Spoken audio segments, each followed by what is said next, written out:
สบายดีพี่น้องสบายดีพ่อแม่ทุกคนพาพ่อใหญ่มาโพดอีกมื้อนี้เราเป็นไปแล้วแนวเคยแซวได้เคยเผาไปตังเราจับจางตาสมมุติลูกเป็น พระเจ้าก็มาโพดคือกัน เห็นบอกเขียนเมื่อลาจังแนวเคยทั้งเคยพบจากอีจันดีฉันว่าถึงวันหน้าไปมาบอกอีนอนข้ามเลยมันกระดอนลูกแก้วขาวแล้วมันจะลืมทอดว่ามีบอนปืนบานเดินบานลาน มาโพดอยู่เฮินพ่อใหญ่ค่ะแม่นบ่ ก็เป็นพลอยบ่มีข้างมันกัดยางปะน้ำทาแนวเคยคล้องกะบ่มาแนวเคยข้าวกะบ่ไก่เก็บไข่กะบ่เฮียงสมมุติร้องให้ลูกเกี่ยวให้ลูกเที่ยงน้องเหมือนหลังพวกป้าปังเคยปวดหัวยากจนไม่ได้แก้วฉันว่าสมน้องแล้วสาวมาจะอึดเกิดเป็นลูกเจ้าเป็นข้าวกีฉันว่าสมวันนี้ดีไปเจ้าอึดเกิดเป็นลูกพ่อแม่แล้วเพื่อนน้ำแจงถูกแกล้งบ่มีแนวกันแกงให้สวงไข่เสนอเท้าให้บ้าหันบ้าเห่าไปใส่ยาลาลอย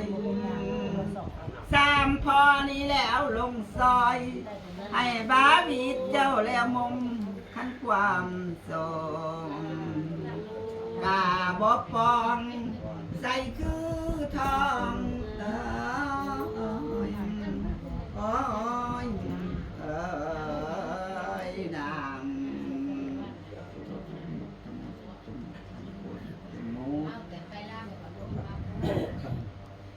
เราอย่างที่รถ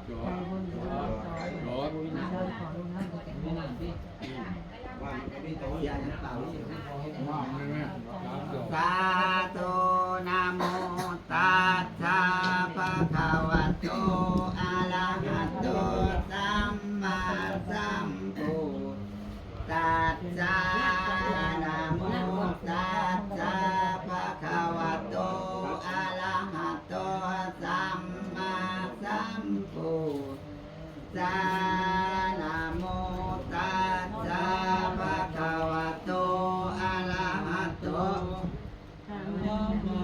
สัมพุทธัสสะสัมมา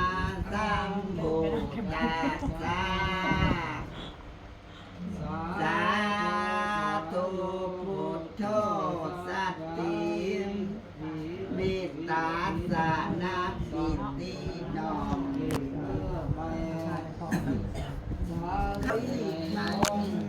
นวดตีนให้พ่อใหญ่ฟัง กระจอดกะว่าใส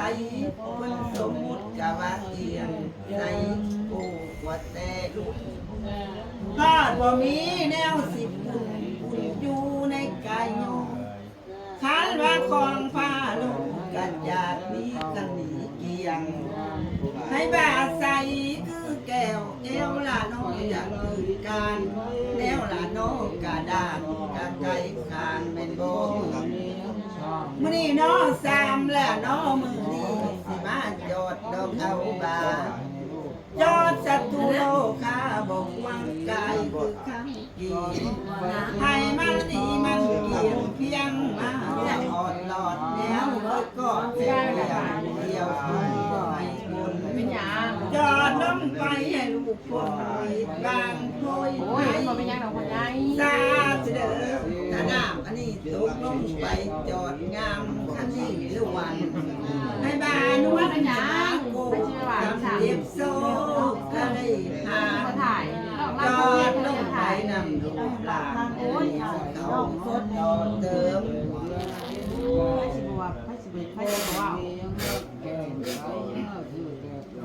จอดลงไปบ่อยมีบ่อนเดิน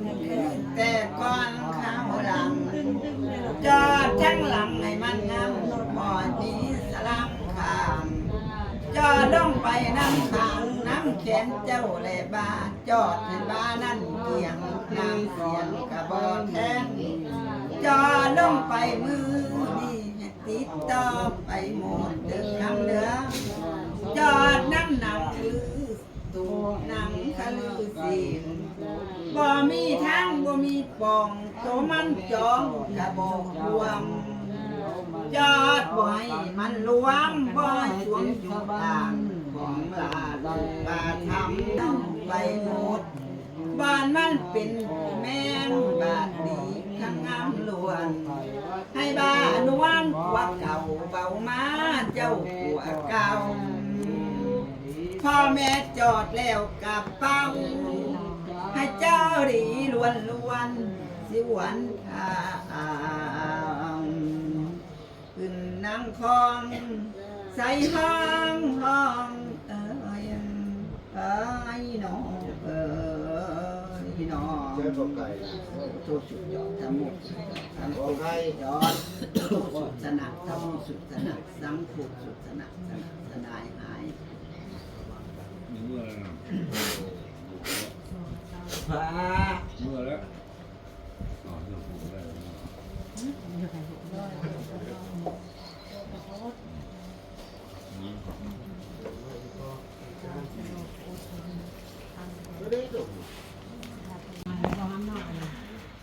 ให้น้องดาวยายขนมพี่น้อง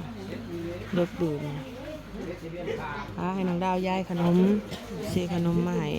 ทุกคนกินพี่น้องขอบคุณแม่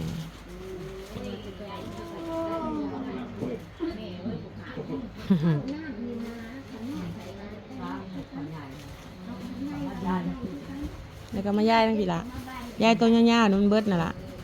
หรือมึงสิจงไว้กินบ่ ก็รู้ทันนะ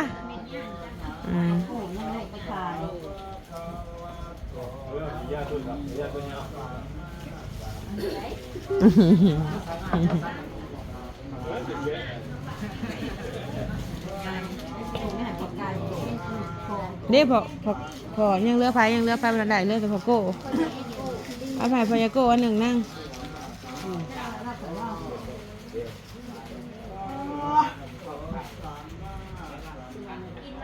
นางซ้ำกินไหมกินไหมน่าอีดาวโว้ยเมื่อตะเฮือนพ่อใหญ่พายพี่น้องพ่อใหญ่พามไปแบบบ่ถาเลยพี่น้องเลยใจขนาดเลย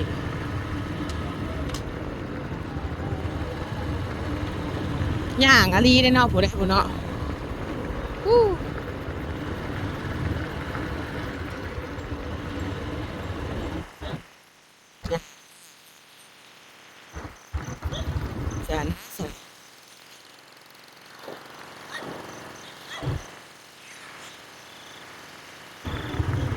แต่สิหายไปบ่อยากขี่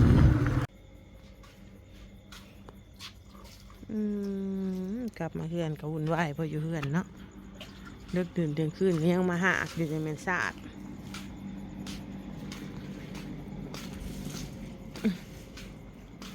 มาอาบน้ำนอนกับพี่น้องที่บ้านแค่ไหนตะมือนี่บ่อยากนอนปานใดแต่เก่าล่ำปวดปวดพายเงาหูเงาอุ้ยเดี๋ยวนอนวิ่นในมือ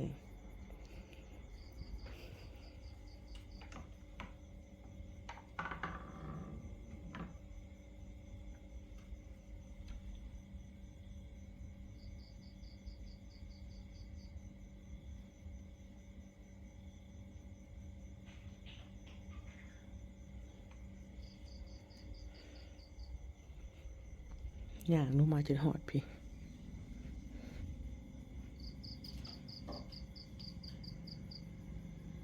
คนมันใจบดีพี่น้องมาเนี่ยก็บริส่วนให้ได้อย่างลงมาเถื่อนพอยพายนะก็บริเอิญอีกลงมางบคนเดียวก็ง่ายใจเราบดีใจเราบดีพี่น้องเรางุนงิด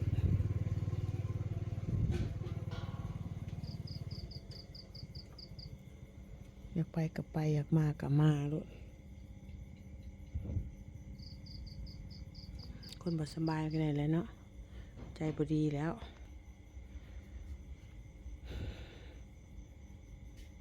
ลูกชายบ่ได้กินนำลูกชายเป็นวินมีแต่ไปแก่เนี่ยพอมาให้พี่น้องไปแก่เนี่ยพอมาส่งให้แล้วก็ลงมามื้อ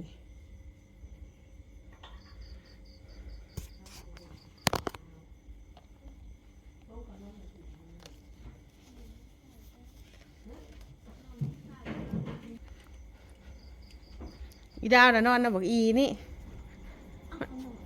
มันบอกเตมึงติดาว มันบอกห่วงปะโทบ่ไพ่เขาห้องน้ำคือเปิดไฟ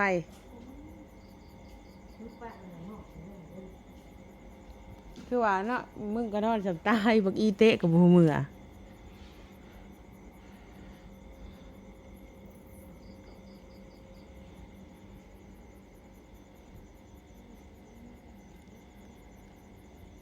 คนทางกับวุงพี่น้องให้เคลียร์เราติดโซลาเซลล์ใช่